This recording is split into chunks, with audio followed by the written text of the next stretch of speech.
My name is Ella Havelka and I am a proud Wiradjuri woman from central New South Wales. I am the choreographer for this show and yeah, it's just very exciting that we actually get to be here and on country and creating this brand new ballet together. Tristan and I came up with this idea to put a show together probably about a year ago, and we knew that we wanted this time to focus on his connections, his story and his ancestral connections to this area, the La Perouse community and all along the East Coast. We started off with this idea of saltwater theme, saltwater country, and what that might look like in the classroom and in a dance context. And then since those initial conversations, it's transformed into this beautiful story about the symbiotic relationship between whales and humans. And since, you know, sitting down over this time and really having these deep conversations with community elders and with each other about how we want to tell this story, we've sort of taken a very beautiful traditional story and abstracted it to make it something that's a little bit more relatable for today's young audiences, and something that they can access and understand in a way that's really going to impact them, so they can go home with a new understanding of First Nations storytelling and how we can do that through dance. I guess initially Tristan and I were sending files back and forth. He was sending me music tracks and I was sending him sort of movement ideas to inspire his music. And then when we came together for this week, we decided we really needed those authentic sounds. So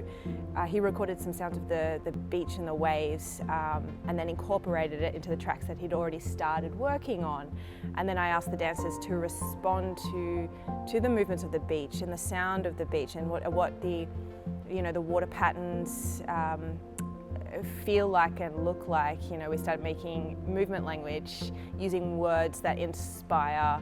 being on country and inspired by our time spent walking along the beach, and how that reflected in the movement that's going to eventually be put in the final work. So it's really been this beautiful collaboration between myself and Tristan, going back and forth, how movement responds to music, how music responds to movement, and then bringing the dancers into that conversation and being inspired by their experiences as well, so that everyone is informing and incorporating their connection to the story into the final work. You know, even though this is very much a ballet piece, I've tried as much as possible to create movements that I feel as though the kids will really get behind when they're in the workshops. You know, a little bit more modernised versions of movements. We've taken abstractions of ballet technique and created something that matches the tempo, matches the story, but also matches the dancers' input and how they want to dance and how they want to move and how they feel best portrays the different characters within the story. The dancers and myself and Tristan we've all come together to create a couple of hand gestures motifs that are easily taught in schools, so that kids can understand the repercussions of what happens when you don't listen to your elders, when you don't listen to country. So we came up with three unique motifs, hand gestures, to symbolise these three laws being broken, which then gets used both in the work and in the performance, but then also as a teaching tool that the team can use in workshops. Yeah, providing the opportunity for First Nations youth to experience ballet in a way that they can see themselves reflected in the story is really important to me, and to appreciate it in new ways that is relevant for them.